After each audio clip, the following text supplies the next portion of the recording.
MP ಗಳು MLA ಮಿನಿಸ್ಟರ್ಗಳೇನು ಮಲಗಿದಾರೆ. ಇನ್ನು ಮುಂದೆ ನೀರು ಎಲ್ಲಾದ್ರೆ ಧಾರವಾಡಕ್ಕೆ ಬಿಡೋದು ವ್ಯವಸ್ಥೆ ಆತಂದ್ರ ನಿಮ್ಮ MLA ಯಾರು ಮಂತ್ರಿ ಅದರಿ MP ಅದರಿ ನಿಮ್ಮ ರಾಜೀನಾಮೆ ಕೊಡೋ ಪರಿಸ್ಥಿತಿ ಮಾಡ್ತಾವ ನಾವು ರೈತರ. ನೀವೇನ್ ತಿಳ್ಕೊಂಡ್ರಿ ಓಟ್ ಹಾಕಿ ಬಿಟ್ಟಿದ್ದೇವೆ ಅಂದ್ರೆ ನೀವು ಮಾಡಿದ್ದ ಸರಿ. ನಿಮಗೆ ಓಟ್ ಹಾಕಿದ್ದು ನಿಮ್ಮ ಕಾಲೇಜ್ ಕಟ್ಟಕ್ಕಲ್ಲ, ನಿಮ್ಮ ಸ್ಕೂಲ್ ಕಟ್ಟಕ್ಕಲ್ಲ, ನಿಮಗೆ ಹಾಸ್ಪಿಟಲ್ ಮಾಡ್ಕೊಳಕಲ್ಲ, ನಿಮಗೆ ದೊಡ್ಡ ಮನೆ ಕಟ್ಟಕ್ಕಲ್ಲ, ಕರಪ್ಷನ್ ಮಾಡಿ ಸಮಾಜ ಕಟ್ಟಕ್ಕಲ್ಲ. ನಿಮ್ಮನ್ನು ಓಟ್ ಹಾಕಿ ಕಳಿಸಿದ್ದ ರೈತರ ಕೆಲಸ ಮಾಡಕ. ರೈತರ ಕೆಲಸ ಮಾಡೋದು ಬಿಟ್ಟ ನೀವು ಬರೀ ಲೂಟಿ ಮಾಡ್ಕೋತ ಹೊಂಟಿದ್ದಾರೆ. ಒಂದು ಇಲ್ಲ ನೀರು ತರಬೇಕು, ಎಲ್ಲಿ ಭವನ ಇಲ್ಲ ಭವನ ಕಟ್ಟಬೇಕು, ಎಲ್ಲಿ ಸ್ಕೂಲ್ ಇಲ್ಲ ಅಲ್ಲಿ ಸ್ಕೂಲ್ ಕಟ್ಟಬೇಕು. ಅದನ್ನು ಬಿಟ್ಟು ನೀವೇನು ಮಾಡ್ತಾ ಇದ್ದೀರಿ? ನಿಮಗೆ ಮನುಷ್ಯಗಳಿಂದಾಗ ಮಾಡ್ಕೋತ ಹೊಂಟಿದ್ದೀರಿ. ಇದರಿಂದ ನಿಮಗೆ ಅವಕಾಶ ಇಲ್ಲ. ನನಗೆ ಮಾತಾಡೋಕ್ಕೆ ಅವಕಾಶ ಮಾಡಿಕೊಟ್ಟಂತ ಕರ್ನಾಟಕ ರಾಜ್ಯ ಸಂಘ ಇವರಿಗೆ ಧನ್ಯವಾದ ತಿಳಿಸ್ತೇನೆ. ಒಂದು ಮುಂದಿನಾಗಿ ಗುರುಗಳು ಮಾತಾಡಬೇಕಂತ ಹೇಳ್ತಾ ಇದ್ದೇನೆ.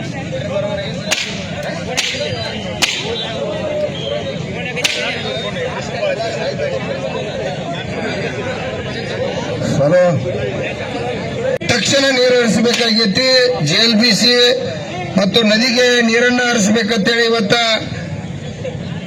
ನಮ್ಮ ಪರಮ ಪೂಜ್ಯರಾಗಿರ್ತಕ್ಕಂಥ ಶಶಿಕಾಂತ್ ಗುರೂಜಿ ಅವರ ನೇತೃತ್ವದಲ್ಲಿ ಇವತ್ತ ಘಟಪ್ರಭಾ ಸರ್ಕಲ್ ಅನ್ನು ಬಂದ್ ಮಾಡಿ ಈಗ ಹೋರಾಟ ಪ್ರಾರಂಭ ಆಗಿರ್ತಕ್ಕಂಥ ಸಂದರ್ಭ. ನಮಗೆ ನೀರನ್ನ ಬಿಡ್ಲೇಬೇಕು ತಕ್ಷಣ. ಇವತ್ತು ನಾಳೆ ನೀರು ಏನ್ ಬಿಡ್ತಾರೋ ಅನ್ನುವಂಥದನ್ನ ಇವತ್ತ ನಮ್ಮ ತಹಶೀಲ್ದಾರು ಸಾಹೇಬರು ಜಿಲ್ಲಾಧಿಕಾರಿ ಅವ್ರ ಜೊತೆ ಮಾತಾಡಿ ನಿಖರವಾದ ಡೇಟ್ ಅನ್ನ ಇಲ್ಲಿ ಹೇಳ್ತಕ್ಕಂಥದ್ದು ಆದ್ರೆ ಮಾತ್ರ ಇವತ್ತ ಚಳವಳಿ ನಮ್ಮ ಗುರೂಜಿ ಅವರ ನೇತೃತ್ವ ವಾಪಸ್ ಪಡಿತಕ್ಕಂಥದ್ದು ಆಗ್ತದೆ.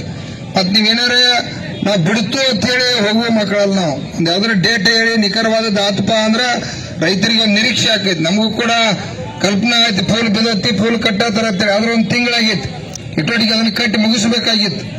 ಅದು ವಿಳಂಬ ಆಗೈತಿ. ಅದಕ್ಕಾಗಿ ನಮ್ಮ ಈ ಕಾರ್ಯಕ್ರಮವನ್ನು ಉದ್ದೇಶಿಸಿ ಪರಮ ಪೂಜ್ಯರು ಕೂಡ ಮಾತಾಡ್ತಾರೆ. ಯಾಕಂದ್ರೆ ನಾವು ಬಿಸಿಲಾಗ ಪಬ್ಲಿಕ್ ಪ್ರಾಬ್ಲಮ್ ಮಾಡಬೇಕು, ಗಾಡಿ ನಿಲ್ಲಿಸಬೇಕು ಅಂತೇಳಿ ಯಾರು ಬೆಡ್ಕೊಂಡಿರ್ತಕ್ಕಂಥವ್ರಲ್ಲ. ನಮ್ಮ ಸಮಸ್ಯೆ ಬಗ್ಗೆ ಆದ್ರೆ ನಾವು ನಮ್ಮ ಮನೆಗೆ ಹೋಗ್ತಕ್ಕಂಥದ್ದು ಹಲವಾರು ರೈತರ ಕೆಲಸಗಳು ಅದಾವು. ಕಬ್ಬಿನ ಬಾಕಿ ಕೂಡ ತೊಂದರೆ ಐತಿ, ಅದನ್ನ ತಹಶೀಲ್ದಾರ ಅದನ್ನ ಮಾಡಬೇಕು. ಮತ್ತು ಎಬ್ರಿಜ್ ಕೂಡ ನಮ್ಮ ಭಾಗದಾಗ ಆಗ್ಬೇಕಾಗಿ ಇಡೀ ಬೆಳಗಾವಿ ಜಿಲ್ಲೆ ಒಳಗೂ ಬಾಗಲಕೋಟೆ ಅಲ್ಲಿ ಎಲ್ಲಾ ಕಡೆ ಆಗ್ಬೇಕಾಗೈತಿ.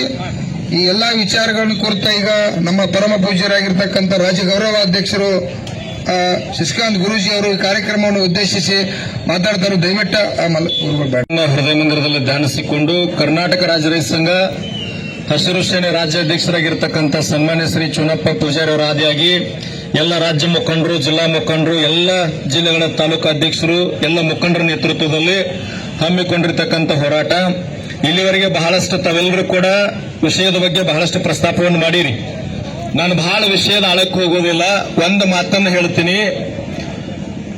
ಉತ್ತರ ಕರ್ನಾಟಕದ ಬಗ್ಗೆ ಅಷ್ಟೇ ತಗೊಂಡು ಈಗ CPI ಸಾಹೇಬರು ಮತ್ತು ಮುಲ್ಲಾ ಸಾಹೇಬ್ರು ಅದಾರ, ಕೊಳ್ಕರ್ ಸಾಹೇಬ್ರು ಅದಾರ, ಎಲ್ಲರೂ ಅದಾರ, ತಹಸೀಲ್ದಾರ್ ಸಾಹೇಬ್ರು ಅದಾರ. ನಮಸ್ಕಾರ ಸರ್. ಇಲ್ರಿ, ಏನಾಗ್ಯದ ನನ್ನ ಪರಿಸ್ಥಿತಿ ಅಂತಂದ್ರ, ಈ ಸಾಹೇಬ್ರ ಗುರ್ಲಾಪುರದಾಗ ಹೋರಾಟ ಮಾಡಿದೀವಿ.